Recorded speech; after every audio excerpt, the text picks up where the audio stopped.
Tapi saya berpikir begini, jadi pertama landasan sudah selesai, Sultan sudah bisa tenang. Tapi kita tahu 20 tahun sebelum ini sampai sekarang ini, atau suatu Lazim ini disibukkan sama persoalan-persoalan remeh-temeh yang jadi masalah sehari-hari itu, kan? Ngurusin masjid Banten, ya, ngurusin trofek, kritik terhadap trofek diambil alih, udah itu ngelawan lagi punya masuk ke pengadilan segala macam itu.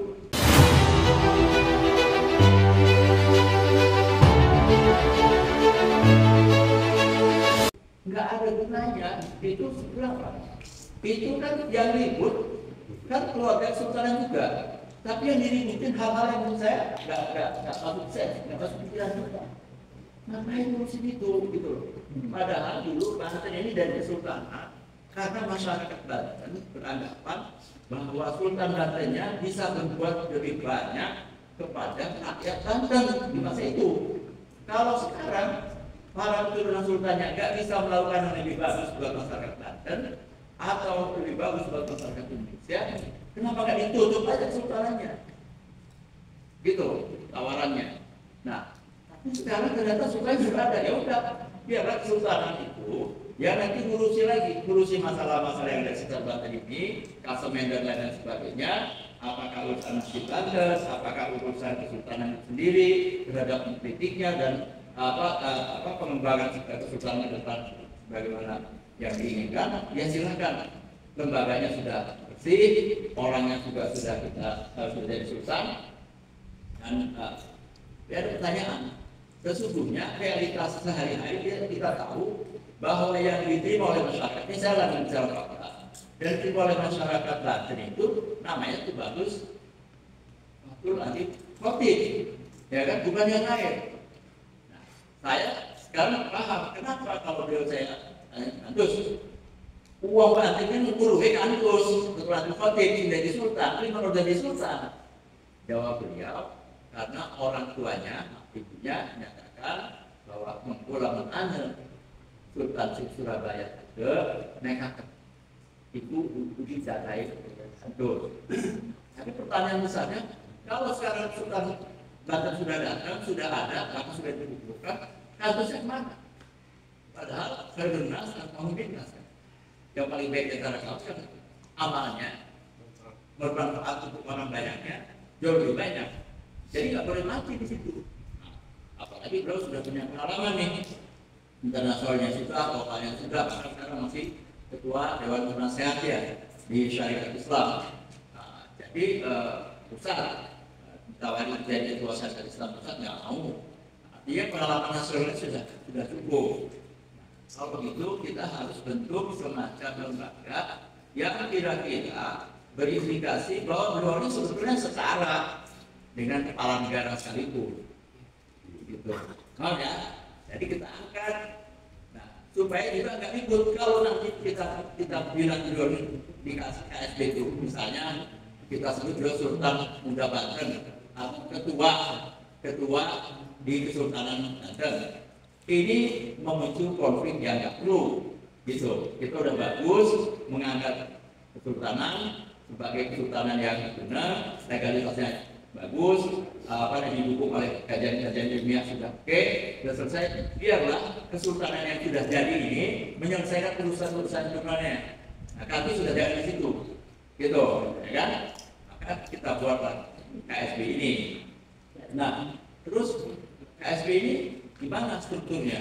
Ya udah, ketua umumnya namanya presiden, kemudian mereka yang mengurusi sekretariat, kalau di kabinet ada sekretaris kabinet atau sekretaris negara.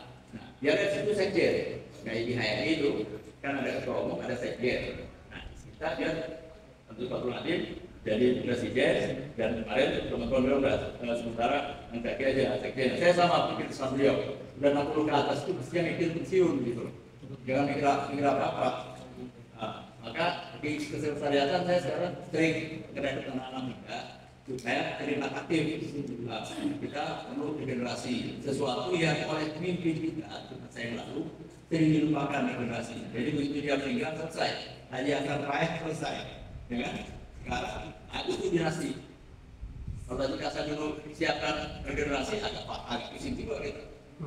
Hanya saya tinggal Pak kira-kira sudah 10 tahun ya dari sejak wafatnya beliau.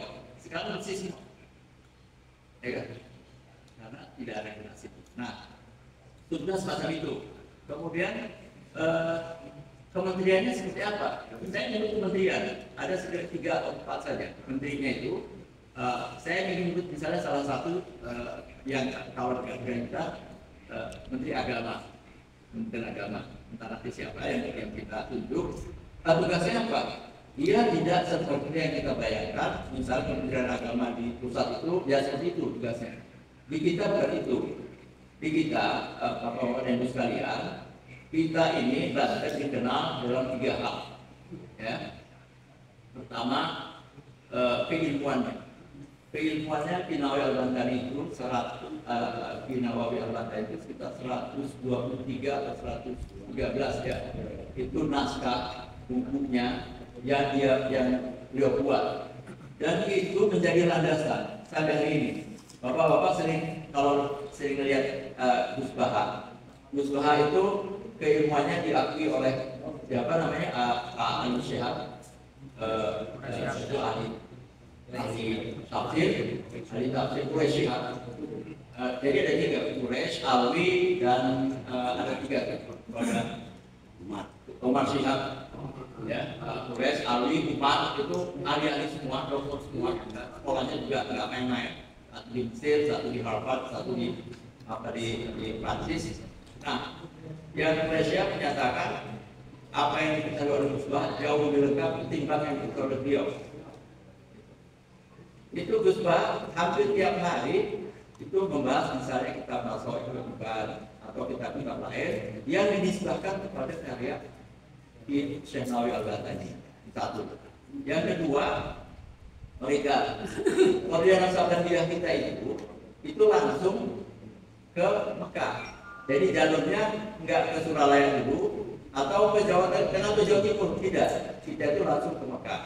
Nah, implikasi dari tarekat di dunia yang biasa ini, dunia kita ini, itu di dunia persilatan jadilah tadi ya, bilik-bilik, kemudian kebal segala macam. Itu khawarikul ada di dunia tarekat sebenarnya. Tapi di kalangan masyarakat biasa itu jadi ilmu-ilmu yang dipakai itu macam-macam, prosedur PL segala gitu. Nah, yang ketiga, jadi 2 tuh. Yang ketiga Quran. Kalau yang pertama tadi dari Merauke sampai Maluku itu dunia Islam berhutang pada Kiai Nawawi Al-Bantani. Bahkan Islam Indonesia ini kalau kita merujuk sesungguhnya Islam Indonesia ini adalah Islam versinya Kiai Nawawi Al-Bantani.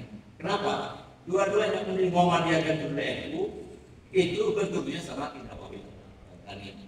Kira-kira gitu.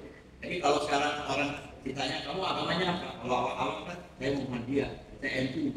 Gitu. Itu ya ujungnya ya Kiai Nawawi Al-Bantani.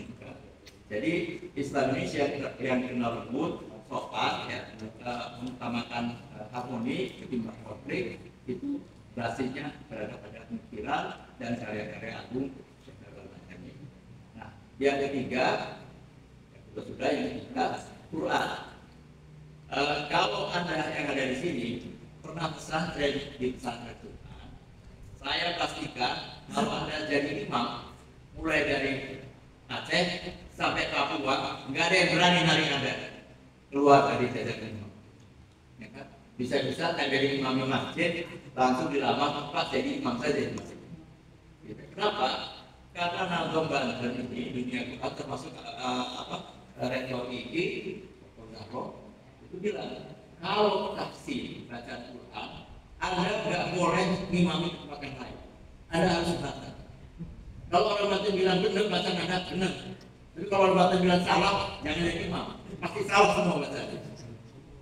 Gitu ya. Nah, kita punya ketiga ilmu itu. Tapi kita harus tahu juga dunia hari ini kita kan sudah masuk ke daerah industri Cilegon dan Cilegon mau Uci Kupa sana itu adalah komponen industri. Nah, 3 ini nggak masuk ke wilayah situ. Ya kan? 3 ini nggak masuk ke wilayah situ. Mestinya yang gampang itu misalnya dunia persilatan Dunia Persatuan Olahraga. Kan mestinya industri itu sebelum masuk ruang kelas kayak di Jepang, ada olahraganya mestinya silat kita. Gitu loh, aplikasi teoretiknya bisa Kasaba bisa sponsor itu.